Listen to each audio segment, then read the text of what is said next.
¿Qué tal? ¿Cómo están? Buenas noches, bienvenidos a este acople en vivo en Canal 10 y estamos jueves 22 de mayo, a pocos días del 25 de mayo, la fecha patria, en esta semana intensa también en materia informativa, en este carrusel político, sub y baja decisiones, anuncios, trastabilleos y retrocesos también. Diego Ferreira, ¿cómo está? Buenas noches. Bien, Natalia Neto, buenas noches para usted, buenas noches para nuestros televidentes y nuestros oyentes. Un gusto reencontrarnos como siempre. ¿Qué semanita?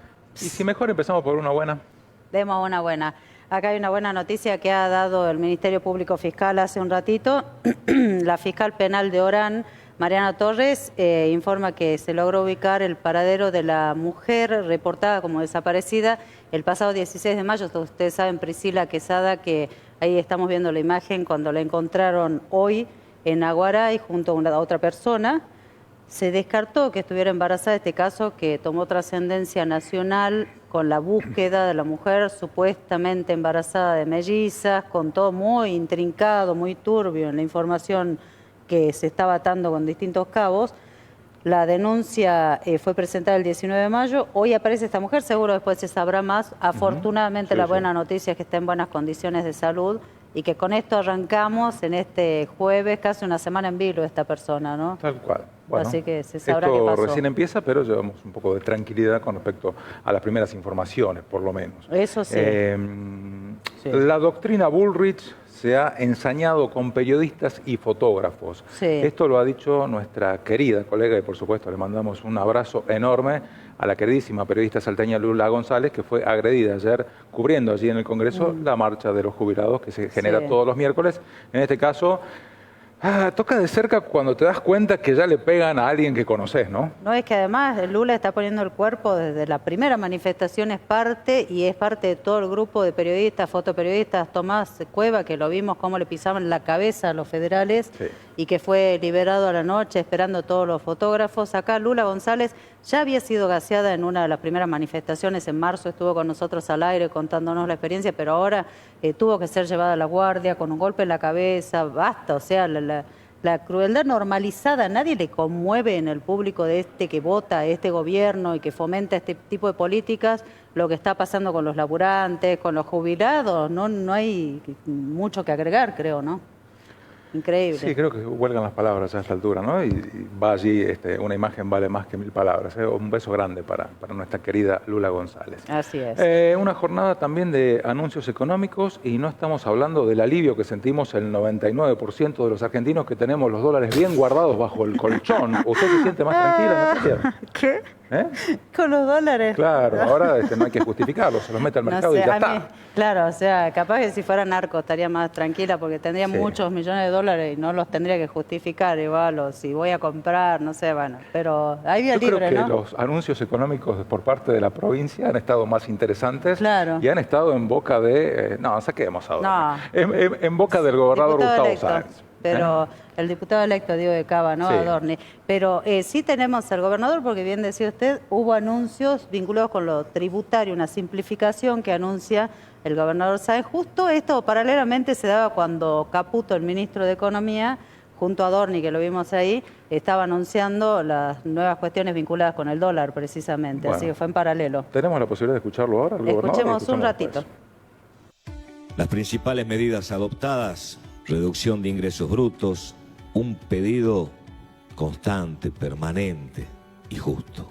Después de muchos años, logramos con mucho esfuerzo poder hacerlo en un día tan especial como hoy. Así que yo me siento conforme, contento y orgulloso de poder decir que en momentos difíciles que está pasando el país, y nosotros somos parte de ese país, y ustedes, los privados, necesitaban una caricia, y es lo que hoy estamos haciendo. Se aplicará una disminución del 20% en la alícuota del impuesto sobre los ingresos brutos para los sectores de comercio, hotelería y gastronomía, los cuales presentan históricamente los mayores niveles de presión tributaria. Todo esto tiene que ver con haber trabajado durante estos 5 años, no gastando más de lo que nos ingresa y priorizando lo que hay que priorizar: salud, educación, y seguridad. Era la versión resumida del Es gobierno. la versión resumida, Claro. en realidad, porque hay otra en la que daba las precisiones de Sí, lo que usted tiene. le tengo igual, ¿no? aquí. Sí. Baja del 20% en la alícuota del impuesto sobre los ingresos brutos para los rubros de comercio, hotelería Sí. y gastronomía. También se van a eliminar, según ha anunciado el gobernador, 29 tasas provinciales y se van a reducir otras 15 vinculadas a la minería. Se restituye también exención impositiva para las agencias de viaje, como parte del impuesto el impulso, digo bien, al turismo, y se establece también el prorrateo del impuesto inmobiliario rural para los 3 ejercicios fiscales, brindando alivio al sector agropecuario, entre las palabras que dijo el gobernador, que lo que no pasó desapercibido es la presentación del balance y un superávit del 2,5% Sí. del año 2024. Eso es un dato importante y además, bien decía usted, este beneficio, decía el gobernador, una caricia para el sector, son comerciantes, sectores productivos que van a tener estas reducciones y al final destacaba la simplificación, también no el tema de ahorrar tiempo con las gestiones, la burocracia, los trámites. Habló del IPS también y nosotros nos vamos a ocupar de eso, ¿no? Sí. ¿No? ¿Ya nos vamos a ocupar de eso o repasamos en un lo que pasó ratito en el Senado? vamos en orden Sí. y hace rato que se viene debatiendo, pero no sé qué punto quedó en el Senado la presencia de animales sueltos. Claro, han anunciado ya desde el Senado la sanción definitiva a este proyecto de ley que lo que hace es modificar algunos artículos del Código Contravencional para endurecer las sanciones de los propietarios que tengan los animales sueltos, que hayan causado algún incidente o accidente siniestro, la palabra correcta es siniestro, dentro de cualquier ámbito. Yo le diría que esto también se va a sumar porque conozco a más de un fiscal que cuando se produce alguna herida en algún animal, también imputa al propietario por maltrato animal. O sea que ahí puede haber dos posibilidades, no Sí. es que va a haber una sola. Sí. Pero Lo claro, he visto. Estaba pensando, le decía que hace tiempo se venía tratando medios de comunicación un montón del interior del área metropolitana, también Campo Quijano, La Caldera, Vaqueros, La Calderilla. Hace muy poco murió Daniel Chioca, es el apellido, un empresario Sí, que es de la ciudad de Embarcación, justamente por un animal suelto, un toro. Esto pasó a principios de mayo y de ahí es que se agiliza la cosa y se llega entonces al endurecimiento porque hubo mucho repudio de este caso, que era una persona que era muy apreciada y bueno, generaba puestos de trabajo ahí en la zona norte de la provincia y ahí empezó también un poco a recrudecer el tema, ¿no? Está bien. Sí. Vamos al IPS, ¿quiere que saltemos derecho ahí? Vamos al IPS, me imagino Porque haciendo un esta trámite. mañana, sí, nos vamos a conocer con la noticia de distintos medios, principalmente así de grande el Tribuno. El gobierno de Salta propone que los afiliados del IPS pierdan la cobertura al jubilarse y que solo se receten medicamentos genéricos. Era el titular en ese momento, algo que después motivó la necesidad de que el gobernador en esa conferencia de prensa también saliera a aclarar cómo van a ser las cosas y, bueno, dijo algo así como nunca fue el espíritu de este gobernador querer privar a los jubilados del servicio del IPS, manifestando también que él también está próximo a jubilarse, ¿no? Sí, y yo no sé si fue un palito para los asesores, ¿no? Porque dijo, faltó completar en los considerandos cuál era el espíritu. Y, bueno, pero poner, igual entre los considerandos esto que tiene que ver con los fundamentos del DNU 70, el cuestionado decreto de necesidad de urgencia de Milei, la verdad que generó ya ripideces. Hoy era un hervidero en todos los grupos, dirigentes políticos, periodistas, comunicadores, todos hablando de este tema. Salió el propio gobernador a hablar entonces de que estaba mal explicada la cosa y de todas formas ahí lo que hizo un poco es tirar la responsabilidad a los legisladores. No porque sé. más que nada dijo que la ley no fue, el proyecto de ley no estuvo bien explicado y que para eso están los legisladores, sino para qué están. Claro, y esto mientras está en marcha una intervención, está Emilio Savoy Uriburu, que viene a subsanar, se supone, el déficit que se sigue justificando públicamente solamente en el desfasaje del precio de los medicamentos, pero hay que investigar mucho más. Pero acuérdese que es una intervención a 180 días y esta intervención comenzó en el mes de febrero, es decir, llevamos prácticamente 90 días, la mitad de lo que tiene que durar la intervención. ¿Usted sabe algo? No mucho, bueno, no mucho, pero sí vamos a tener con nosotros a la presidenta de la Comisión de Salud de la Cámara Baja Provincial, Laura Cartucha, que en definitiva es la que viene también marcando muchas cosas, a pesar de ser del oficialismo, acerca de dónde hay que profundizar o poner el ojo en cuestiones vinculadas con el IPS. Pero Cartucha, digo, también autoridad del PJ actual PJ con autoridades ratificadas por Servini que cubría sin intervención. Bueno, eso también lo vamos a explicar con Raúl Romeo Medina, que es apoderado del PJ en Salta, porque ayer se puede entender a partir del fallo de la jueza Servini que estaba todo mal hecho, que no corresponde de ninguna manera a la intervención. Ya vamos a dar a conocer también los fundamentos de este fallo, pero ayer las verdaderas autoridades partidarias han vuelto a tomar el rumbo partidario. Sí, qué cosa, ¿no? Así que la política y los reglamentos internos de cada partido, ¿no? Hay que ver qué pasa también, porque el fallo de Servini dice que esto no se hizo mediante el Congreso Nacional, cosa que después el Congreso Nacional se hizo, porque ha votado por mayoría la intervención. Entonces, ¿qué hacemos? Ahora vamos a charlarlo en un ratito y por supuesto va a estar Gustavo Soria con nosotros también hablando de política al final del programa. Son los temas que hemos preparado para el programa de esta noche. Acompáñenos que ya nomás volvemos.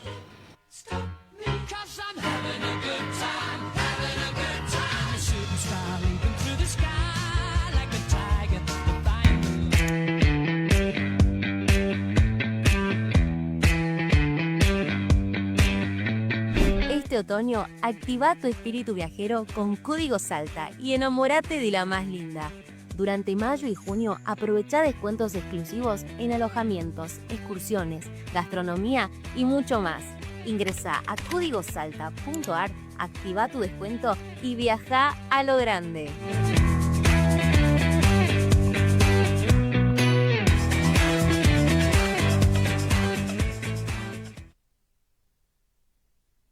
Soy Franco, soy panadero y no tenía máquina para trabajar. Soy Fernando, arreglo celulares y no tenía herramientas para trabajar. Soy Claudia, soy costurera y no tenía máquinas para trabajar. Soy Sofía y no podía trabajar porque no tenía quien me cuide a mi bebé. Esto ya no es un problema en la ciudad de Salta. En diciembre del año pasado inauguramos la Fábrica Municipal, un espacio con más de 100 máquinas para que vos puedas usarlas y venir a trabajar. Como ya lo hicieron más de 2.000 salteños. También contamos con una guardería. Para que cuiden a tus hijos mientras vos trabajás. Pedí tu turno a este número o lo puedes hacer también a través de la web de la municipalidad. Te esperamos. El único requisito es tener ganas de trabajar. Recursos energéticos, minería salteña, litio, potencia, desarrollo, trabajo, rutas, progreso, energías renovables. Salta. REMSA, Gobierno de Salta. Estamos mejorando la salud en la provincia. Culminamos la obra del nuevo edificio del Hospital Dr. Ricardo Salinas en El Potrero. Además, estamos en la etapa final de la ampliación del Hospital Melchora Figueroa de Cornejo de Rosario de la Frontera y próximamente finalizaremos la tercera etapa de la ampliación del Hospital del Carmen en Metán, donde sumaremos la primera terapia intensiva neonatal del sur provincial. En Joaquín B. González habilitamos el 6º centro de diálisis y oncología.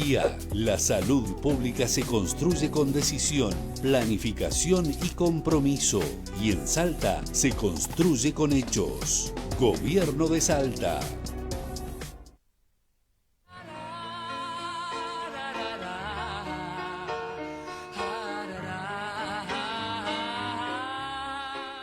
Les anticipamos, la diputada Laura Cartucha preside la Comisión de Salud en la Cámara de Diputados de Salta y allí es donde se va a tener que abordar en la legislatura provincial este proyecto que envía el Ejecutivo, que en definitiva no sé si va a ingresar o no, o en definitiva se va a tratar todo lo que esté referido al IPS mientras está intervenido y hay que tomar resoluciones urgentes. Diputada, ¿cómo está? Buenas noches. Hola, buenas noches, Natalia, Diego. Buenas noches, muchas gracias diputada. por la invitación. Diputada, ha sido claro hoy lo que pasó, lo contábamos al principio del programa, pero como para poner en contexto a nuestra audiencia, compartimos brevemente lo que dijo el gobernador con respecto de jubilados y el IPS. Quiero decirles algo que quizás ha generado un poquito de angustia en ese sector al que amo profundamente, que son los jubilados, y que lo he demostrado con hechos durante toda mi gestión. En algunos casos hasta hemos donado nuestro sueldo como un aporte a aquellos que cobraban la mínima cuando más lo necesitaban. Quédense tranquilos. Quizás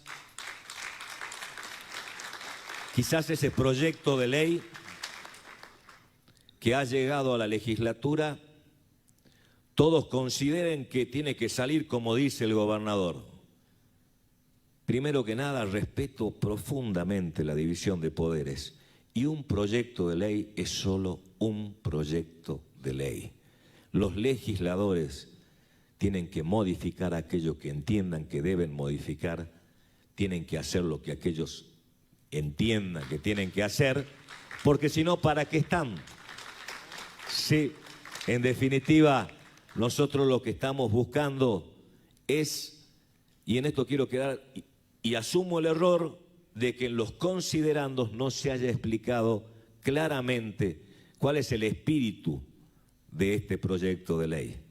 El espíritu de este proyecto de ley es recopilar la legislación del IPS en este caso, que es mucha, variada y compleja y confusa, y de los decretos reglamentarios que hay desde que se trasladó a la caja de jubilaciones al PAMI. Entonces, quédense tranquilos, queridos jubilados, y los que se están por jubilar también, que nunca estuvo en el espíritu ni en el corazón de este gobernador quitarles la obra social, que tiene que ser el orgullo, de los salteños. Que ahí no era la idea quitar la obra social, sino en todo caso lo que había surgido a través del trascendido del proyecto de ley, quitar la posibilidad de acceder a otros medicamentos que no fueran genéricos para jubilados beneficiarios del IPS.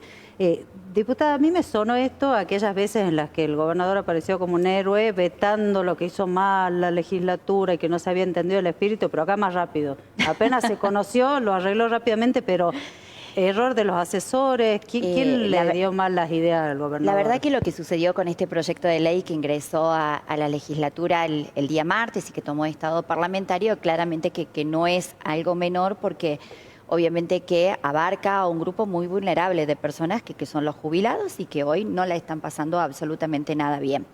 Entonces, más que nada, las críticas o quizás lo que yo opiné de este proyecto de ley era más una crítica constructiva, porque claramente entendía que esto podría traer muchas consecuencias sociales muy importantes para el gobierno. Entonces, es mi obligación también como legisladora plantearlo. ¿Qué sucedió en este caso? Bueno, un proyecto de ley se evalúa por lo que está escrito en el articulado, más allá de los considerandos. Nosotros no votamos considerando, sino que votamos un articulado. Y el articulado era muy claro y decía que aquellas personas del Estado provincial que vayan a acceder a la jubilación no iban a poder tener IPS. Y entonces en ese sentido es donde se empieza a generar esta molestia que viene desde el día de ayer, recibido numerosos llamados telefónicos, pero creo que más allá de eso, creo que hay que hacerle las mejoras necesarias a este proyecto de ley y poder trabajar de fondo con la ley del IPS. ¿Que hay que sanearlo al IPS? Sí, hay que sanearlo, claramente que sí. Sanear no significa ajuste, sino que significa controlar, que significa auditar. Entonces creo que hay que trabajar mucho más profundo y creo que hay que hacer una ley que sea absolutamente superadora. Y con respecto a lo que es la parte de genéricos, claramente que surgen muchas dudas. Esta fue una política sanitaria que se llevó adelante por parte del ministro Ginés González García. Que se enfrentó a las farmacéuticas, ¿no? Que se enfrentó, exactamente, que se enfrentó a las industrias farmacéuticas. Pero bueno, los tiempos también han cambiado. Hoy por hoy tenemos una ley de trazabilidad, hay troqueles que se colocan dentro de la receta, tenemos la ley de receta electrónica.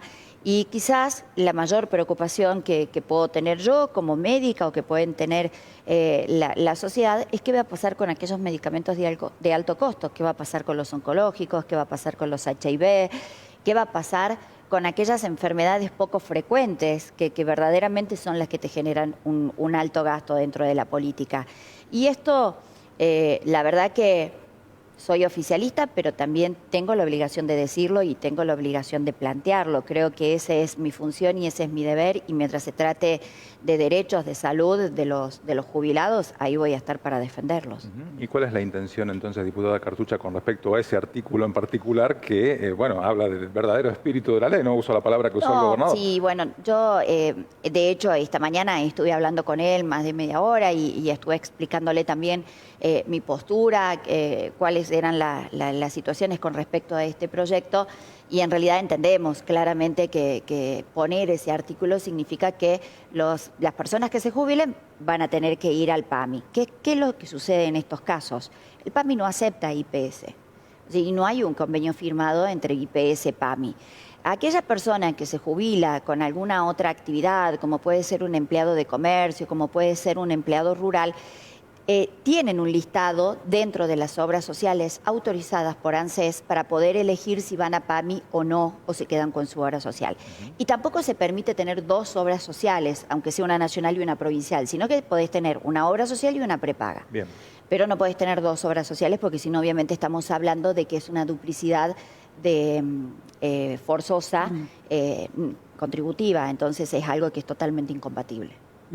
Ahora, diputado, usted dice hace falta un saneamiento, está intervenido el IPS, pero en algún momento también el gobernador un poco lo minimizó y como le adjudicó este déficit importantísimo, estos vacíos que hay de muchísimo dinero, solo como el desfasaje de los precios de los medicamentos en su momento, pero aparecieron otras cosas, el conflicto con el IMAC, la posibilidad de sobrefacturación, un montón de cabos sueltos que por ahí hay que profundizar, ¿no?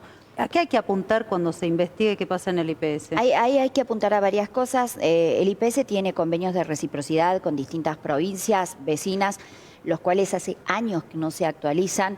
La deuda del año 22 es de 80 millones de pesos que las provincias, una de las provincias le debe a Salta, al IPS de Salta, y obviamente la cápita que se paga por cada uno de los afiliados es 15 pesos, con lo cual el IPS brinda tratamientos a través de los planes oncológicos, HIV, hemofílicos, trasplantados, maternoa, diabetes NOA al 100%, y estamos cubriendo tratamientos de más de 7 millones de pesos, en algunos casos con una cápita de 15.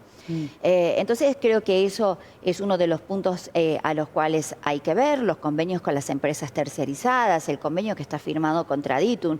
Se ha pagado 98 millones de pesos a una empresa encargada de hacer la digitalización de la obra social, y de repente se han pagado 52 cuotas de 62 y la digitalización no aparece. Están los carnet, pero tampoco funcionan. Pero entonces, es una montaña de plata. Exactamente, es mucha la plata. La fuga de dinero se produce por otro lado, sumado a eso el convenio que se firmó últimamente con los anestesistas, donde la facturación en el mes de febrero fue de 480 mil millones de pesos. En el mes de marzo, con el nuevo convenio que está firmado por el interventor hasta el año 2026, la facturación es de casi 1.000 millones de pesos. Y estamos hablando de un convenio que tiene aumentos progresivos hasta el año 2026. No sabemos qué es lo que va a pasar mañana, pero ya está firmado el convenio, con lo cual obviamente es imposible poder volver atrás. Los hospitales, por ejemplo, el Hospital Materno Infantil, el Melchor Figueroa Cornejo, el Papa Francisco, el Hospital Oñatibia, tienen convenios firmados con la obra social que se debe pagar a nomenclador IPS más el 40%. Siempre los hospitales han facturado INOS menos el 20%. Con lo cual, si una facturación con INOS menos el 20% era 50 millones de pesos, hoy al facturar nomenclador IPS más el 40% estamos hablando de una duplicidad en la facturación. Y sumado a esto, las irregularidades que detectó el interventor con esta sobrefacturación del sanatorio IMAC, en el cual uno habla de 50 millones, otro de 80 millones, bueno, hay 30 millones ahí que están en el limbo, que no se sabe qué es lo que pasó, pero lo que debería haber hecho el interventor es un corte de auditoría y auditar desde marzo de este año para atrás 2 años. No es normal, no es casual y no es algo que creo que haya sido arriesgado del IMAC, por decirlo, digamos, de alguna manera, de decir, bueno, en el mes de marzo asume una nueva autoridad del IPS, voy a sobrefacturar a ver qué es lo que pasa y qué es lo que está pasando también con los otros sanatorios. Claro. Claro, no, pero yo, sacando cuentas, ¿no? Prácticamente llevamos 90 días de intervención de las 180 previstos. ¿Ha informado más, algo más el interventor Savoy o se espera que esta intervención se cumpla con los 180 días? Todo lo que te estoy contando, sí. Todo lo que te estoy contando es una investigación propia mía. Bien. no es algo que él nos haya informado. Simplemente él nos informó que la obra social tenía una deuda de 25.000 millones, la cual había sido saneada, con lo que yo me pregunto lo siguiente. Si tenía el IPS una deuda de 25.000 millones y fue saneada, ¿la plata estaba en el IPS? Si estaba, ¿por qué no se pagó?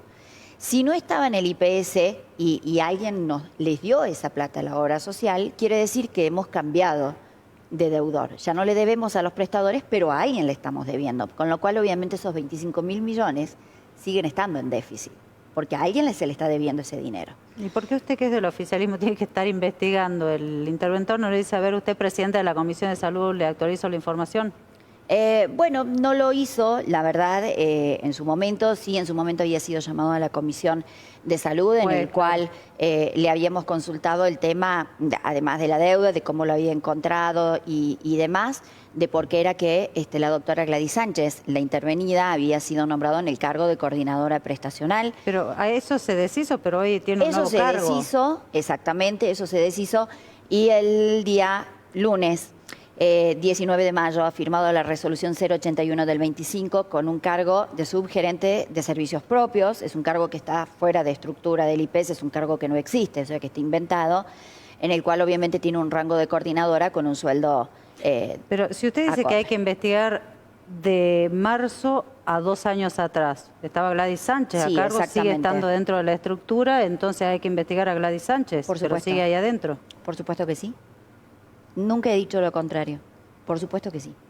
¿Y por qué no hay voluntad política de que quede fuera de la estructura? Por lo menos no digo dejarla sin trabajo, pero que se investigue donde ella estuvo haciendo ella otra cosa. No, es que sin trabajo no va a quedar. Ella es planta permanente del IPS. Bueno, obviamente, ¿no? Si se le demuestra y si se le comprueba algún delito, claramente que tendrá que tener una sanción o un sumario administrativo mínimo. Ahora, bueno, obviamente esto es lo que nosotros hemos hablado con el interventor. Claramente que tiene que hacer las investigaciones correspondientes si queremos verdaderamente sanear el IPS. Si no, bueno, será un maquillaje, pero creo que esto tampoco no resiste un maquillaje, sino que estamos hablando de la obra social, de los beneficiarios, de los afiliados, donde toda la provincia, todos los afiliados son dueños de la obra social. No es que somos los legisladores o son los funcionarios. No, los afiliados son los dueños de la obra social. Bueno, diputada, hablando un poco de política, usted tiene mandato hasta 2027 en sí, diputados. Exactamente. Bueno, ¿cómo anticipa que va a ser la discusión con la mitad de la Cámara que entre ahora en diciembre? Mira, esperemos que verdaderamente se pueda dar un debate político, lo que venimos teniendo hasta este momento por parte de lo que es la oposición, o por lo menos de la Libertad Avanza, son discursos totalmente agresivos y vacíos de contenido, ¿no? Así que ya que van a ser varios los diputados que ingresaron de la Libertad Avanza, espero que esto pueda revertirse y que verdaderamente podemos disentir y podemos discutir y podemos generar un debate de todos los temas que quieran, siempre que presenten proyectos que sean superadores, siempre que esté el respeto presente, pero no esto que se instaló últimamente de gritos, de acusaciones sin fundamentos y fundamentalmente de discursos vacíos de contenido. Muy cortita le pregunto, como calidad de autoridad del PJ, ya de nuevo en manos de ustedes, ¿ve posible una unidad para octubre con todo el peronismo? Porque hay algunos referentes que estuvieron manifestándose, lo vio usted a Facundo Guzmán este fin de semana, el domingo, él decía, por ejemplo, no queda otra que la unidad, el enemigo es Milei, y cree que puede haber una unidad con el campo nacional y popular, el saencismo, ¿lo ve posible? Yo creo que tenemos que empezar a dejar de lado un poco quizás el individualismo y estas mezquindades políticas que hay, más allá de que yo no comparta la ideología kirchnerista, pero creo que si nosotros queremos un partido justicialista fuerte, si queremos un partido justicialista el cual pueda seguir trabajando como veníamos trabajando nosotros, sí, claramente que tenemos que apostar a la unidad, pero siempre y cuando dejemos de lado nuestras mezquindades y nuestros intereses personales. Gracias. A ustedes. Gracias. Vamos a una breve pausa y volvemos enseguida con más acople.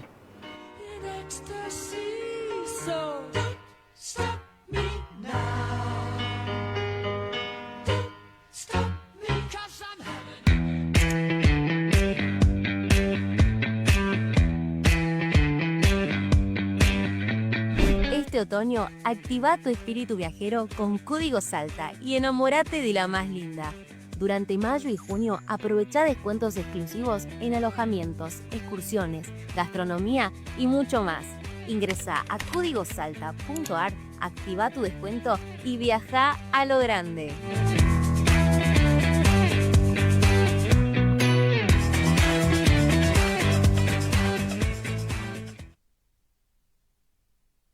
Soy Franco, soy panadero y no tenía máquina para trabajar.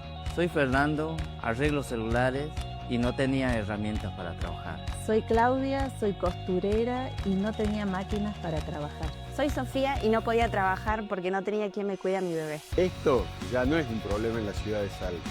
En diciembre del año pasado inauguramos la Fábrica Municipal, un espacio con más de 100 máquinas para que vos puedas usarlas y venir a trabajar. Como ya lo hicieron más de 2.000 salteños.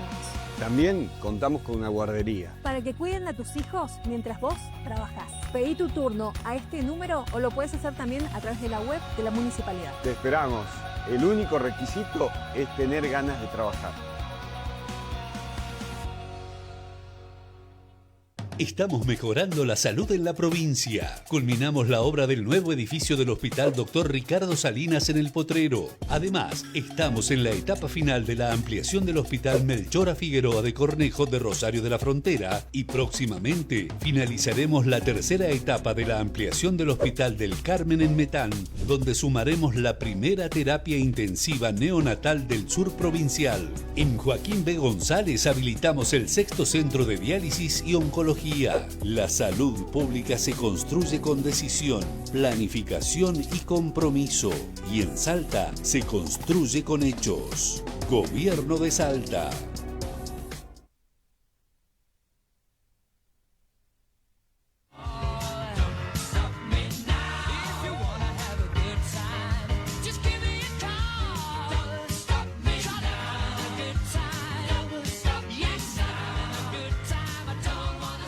Ya estamos de regreso con el apoderado del PJ aquí en Salta, Raúl Romeo Medina. Raúl, buenas noches, bienvenido. ¿Cómo va? Buenas noches, Diego. Natalia, el gusto de estar con ustedes. El gusto de recibirlo. Bueno, bastante claro el fallo de la jueza María Servini, que creo que lo podemos resumir en 3 puntos. Uno, la disidencia al momento de votar no es motivo para intervenir, no faltan autoridades dentro del partido y hasta ese momento no había votado el Congreso Nacional, que es el autorizado para intervenir.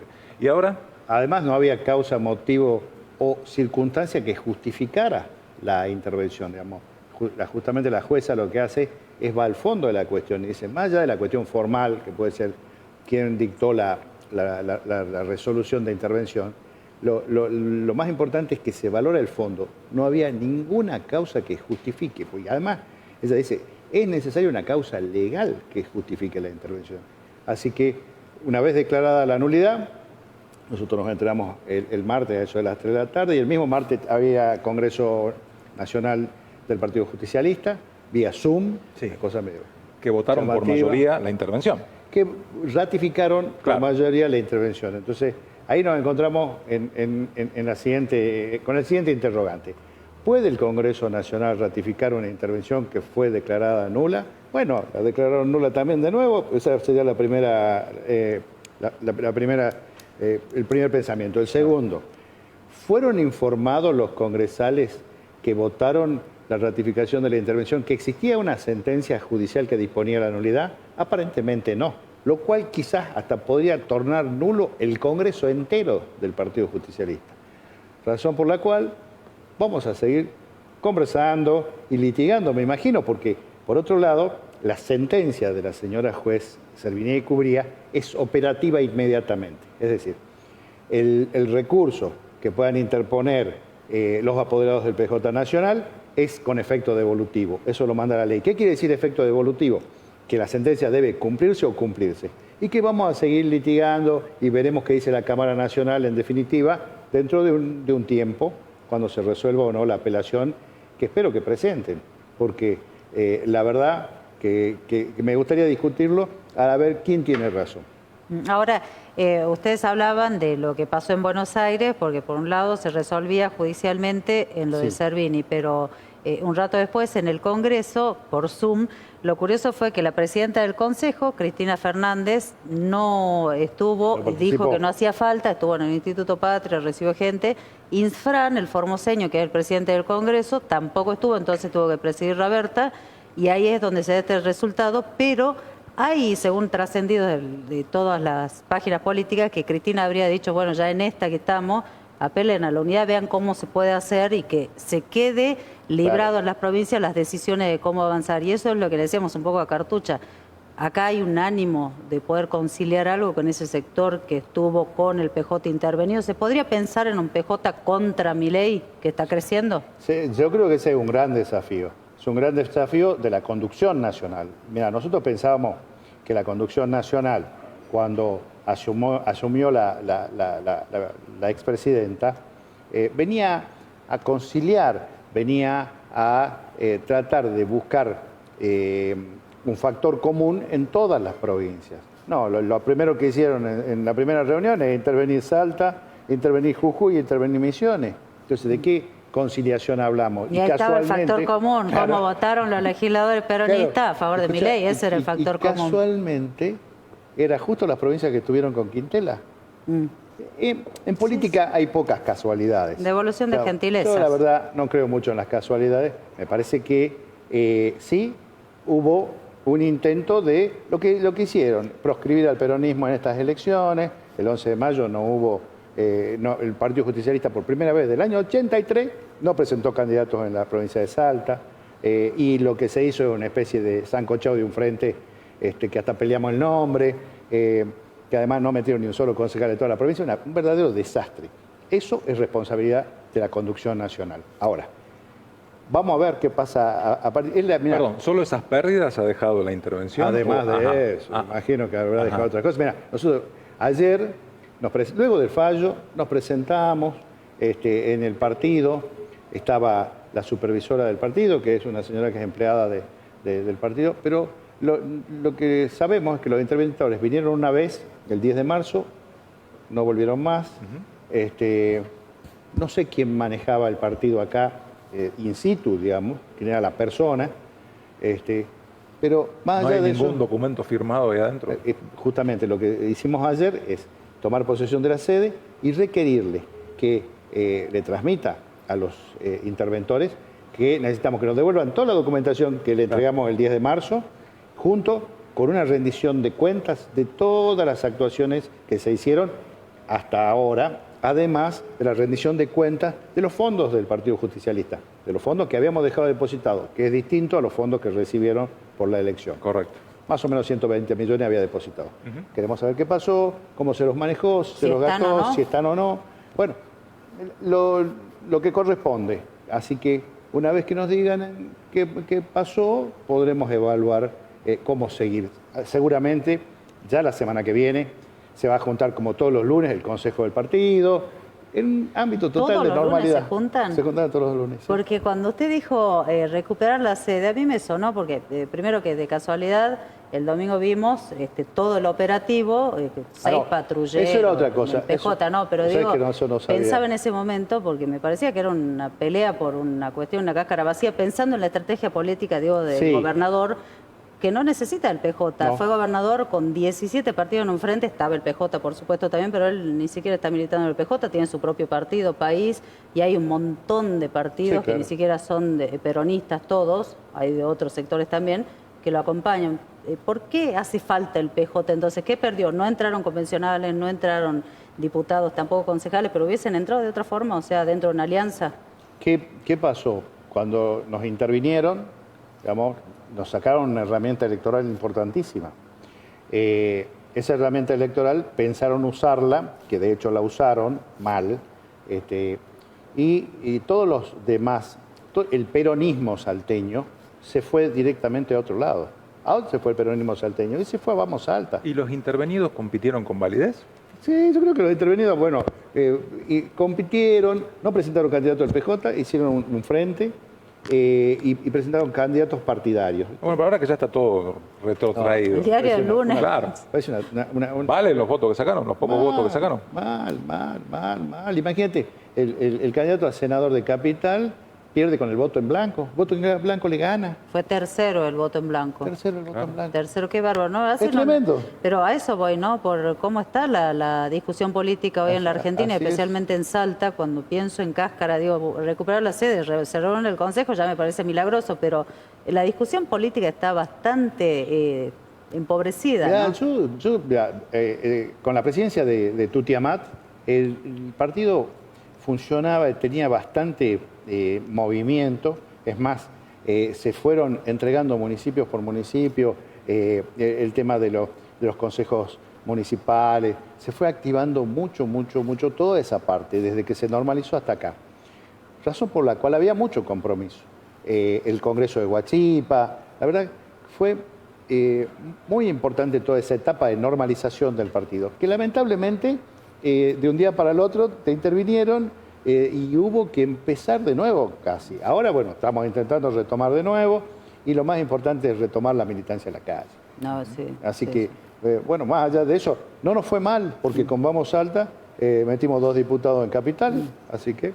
¿Y el resultado de las elecciones en Buenos Aires, por ejemplo, para la legislatura porteña, les da algún indicador? Y la verdad que da escalofrío, porque vos empezás a ver incluso acá que la derecha se focalizó en un solo sello. Quedaron a pata todos los demás, que eran medio de ese sector.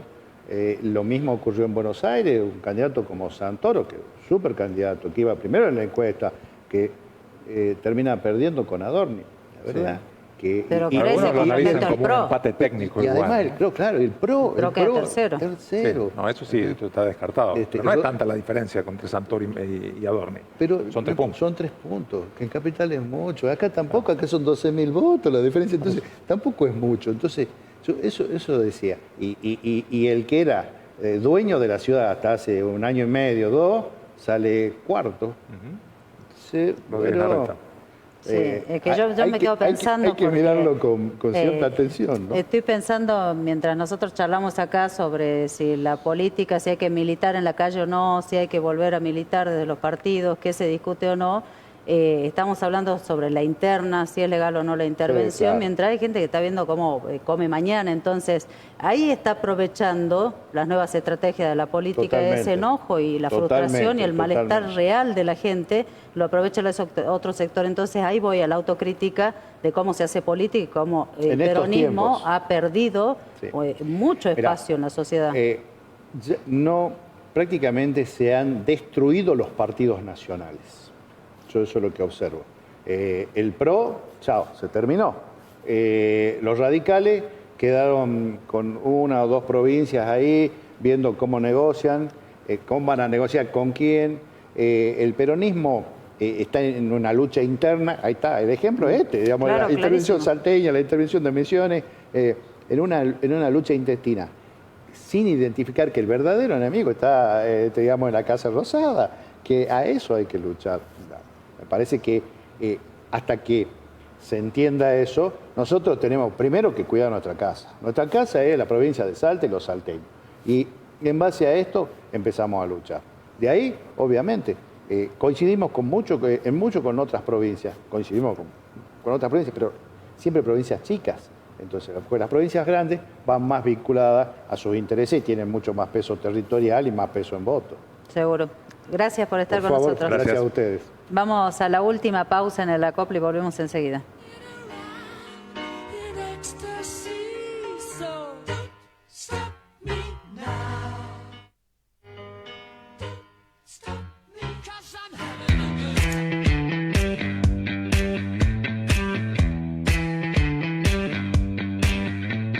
Este otoño, activa tu espíritu viajero con Código Salta y enamórate de la más linda. Durante mayo y junio, aprovecha descuentos exclusivos en alojamientos, excursiones, gastronomía y mucho más.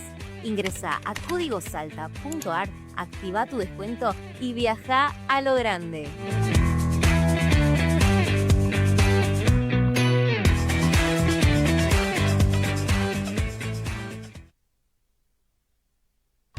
Soy Franco, soy panadero y no tenía máquina para trabajar. Soy Fernando, arreglo celulares y no tenía herramientas para trabajar. Soy Claudia, soy costurera y no tenía máquinas para trabajar. Soy Sofía y no podía trabajar porque no tenía quien me cuide a mi bebé. Esto ya no es un problema en la ciudad de Salta. En diciembre del año pasado inauguramos la fábrica municipal, un espacio con más de 100 máquinas para que vos puedas usarlas y venir a trabajar. Como ya lo hicieron más de 2000 salteños. También contamos con una guardería. Para que cuiden a tus hijos mientras vos trabajás. Pedí tu turno a este número o lo puedes hacer también a través de la web de la municipalidad. Te esperamos. El único requisito es tener ganas de trabajar.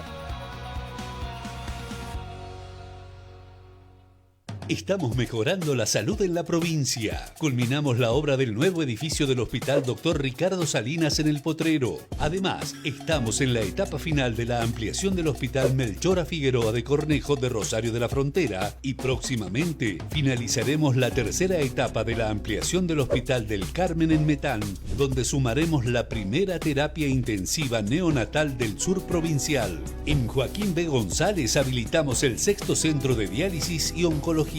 La salud pública se construye con decisión, planificación y compromiso.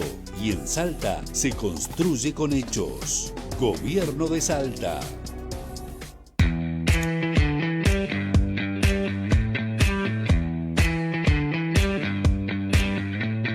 Este otoño, activa tu espíritu viajero con Código Salta y enamórate de la más linda. Durante mayo y junio, aprovecha descuentos exclusivos en alojamientos, excursiones, gastronomía y mucho más. Ingresa a códigosalta.ar, activa tu descuento y viaja a lo grande.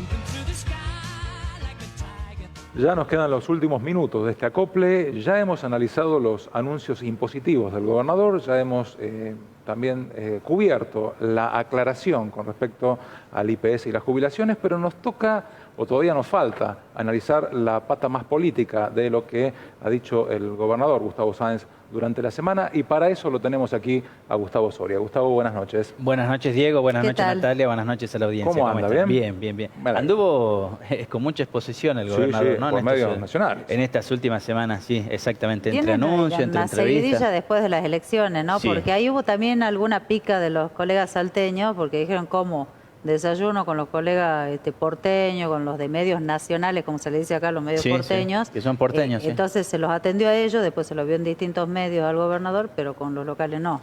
Sí, pero... Oh, sí, pero después. Así.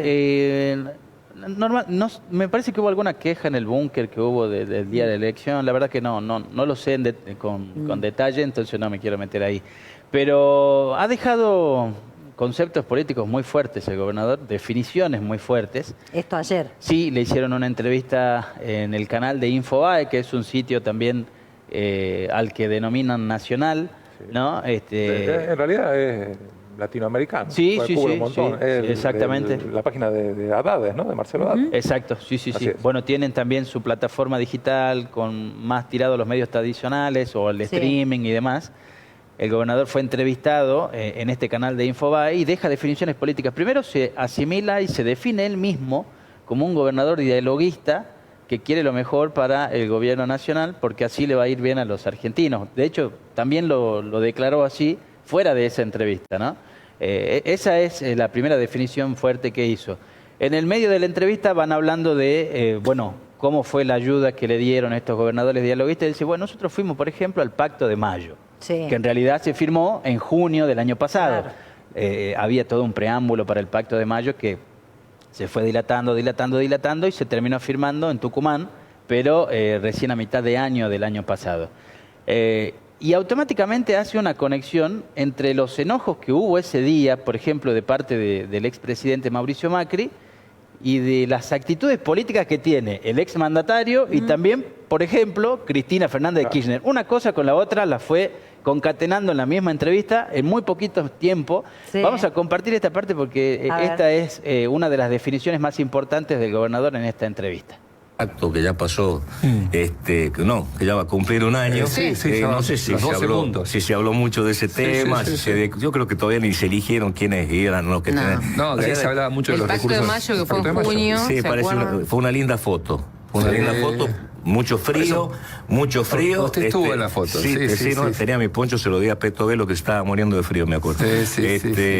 Y estuvimos varios ahí. Se ofendió Macri ahí, ¿se acuerdan? Se ofendió Macri porque lo habían dejado afuera y no lo habían subido a la foto. Bueno, se ofenden mucho. Yo veo sinceramente que se ofenden mucho los expresidentes y la expresidenta. Cuando en vez de ofenderse tanto deberían ponerse a trabajar. Yo el otro día lo decía claramente, ¿no? La gente votó claramente que no quiere más ni Macri ni Cristina. O sea, o por lo menos es lo que en las últimas elecciones en Salta también lo vi. Qué habilidad, ¿no? Para ir lucubrando así, de esa manera. Está usando un tono muy tranquilo el gobernador, también en los anuncios de hoy. Se lo siente muy tranquilo, relajado. Sí, de todas formas esto es, no sé cómo interpretarlo. Si es una definición en contra de los exmandatarios o es un guiño a la Casa Rosada. No, es siempre... O un poco y un poco. No, siempre a favor de sí mismo, Gustavo, no hay dudas con respecto a eso, sino que estés a favor de la estrategia del gobernador y del oficialismo, que es pragmatismo puro. Lo viene demostrando desde que trabajó en conjunto en pos de la ciudad con el expresidente Macri, lo tildaban de macrista. Después fue candidato a vicepresidente de Massa, fue también quien pidió el voto por Massa el año pasado y hoy es el gobernador uno de los que más colabora con la gestión de Milei porque dice que si le va bien, le va a ir bien a los argentinos, entonces es pragmático. Y además es peronista y tiene un partido propio. Es peronista, pero no está dentro del Partido Justicialista, a pesar de los reclamos que permanentemente le hizo a Cristina, inclusive hablar de la intervención de un partido en el que no está militando hace años, creo que desde que perdió la banca con Amargo Serrano. En el 2003. Gabriela Serrano. Sí. En 2013 habla del peronismo y le dirigía, inclusive en el mensaje de apertura de sesiones ordinarias, se lo dirigió a la presidenta de la Nación, expresidenta de la Nación, la actual presidenta del PJ, como a nosotros no nos vienen a intervenir, pero no le habían intervenido país al gobernador. No, claro. Claro. No, pero él se asimila peronista todavía. No, sí es peronista, por supuesto, no, pero digo con respecto a estructuras. No, por supuesto, pero el partido que lo lleva a la gobernación es el Partido País, que es un sello propio provincial. Es todo un frente igual. Claro, pero bueno, 17 partidos. Normalmente el que llega tiene, ¿no? Un sello partidario, a ese sello se... Ahora lo preside Canepa, ¿no? Creo. Matías Canepa, la verdad que el exministro de Educación. no tengo bien en claro cómo es la estructura ahora del Partido País. Pero digo, cuando estaba la diputada Cartucho acá, dijo que bueno, hay que trabajar por la unidad. Así está medio complicado, ¿no? Si él dice, no, Cristina ya fue más o menos así, en ese tono, con otras palabras, por supuesto, ¿cómo arman un frente acá después de esas declaraciones? Es que el mensaje de Cristina, previo al Congreso, cuando ella no fue, que tuvo las reuniones previas en Patria, en el Instituto Patria, fue... que cada distrito, el que conoce, sepa cómo arma y están en libertad de hacer alianzas. Así que ahí no se metería para octubre y se supone que acá se repetirían. Imagínense la vieja alianza en la que llegaron en 2021 Estrada y Caletti a la Cámara Baja Nacional, que hoy votan tan distinto, ¿no? No recuerdo, Unidad Ciudadana, ¿cómo era? No importa. No recuerdo. Pero lograron eso. Después Estrada estuvo con Olmedo en Avancemos, en esta alianza que hicieron para elecciones a gobernador. Y después se está hablando ahora de esta posibilidad entonces de unir el campo popular o los partidos, hablando con los locales, ¿no? Sin intervención de Cristina y con decisión de los locales. Así que bueno. Todo un desafío por delante. Una frase muy vieja que tiene el peronismo es que cuando... ¿cómo es? Son como los gatos. Parece que se están peleando. Sí, parece que se están peleando, pero en realidad se están reproduciendo. Capaz que va por ahí el tema, ¿no? Puede ser, ¿no? Bueno, muchas discusiones políticas y de todo tipo las que ha dejado la semana entonces. Nos vamos, gracias Gustavo. Hasta la próxima. Chao, Natalia. A nuestro equipo y a nuestro público especialmente. Quédense en la programación del 10 TV, volvemos el jueves que viene. Gracias.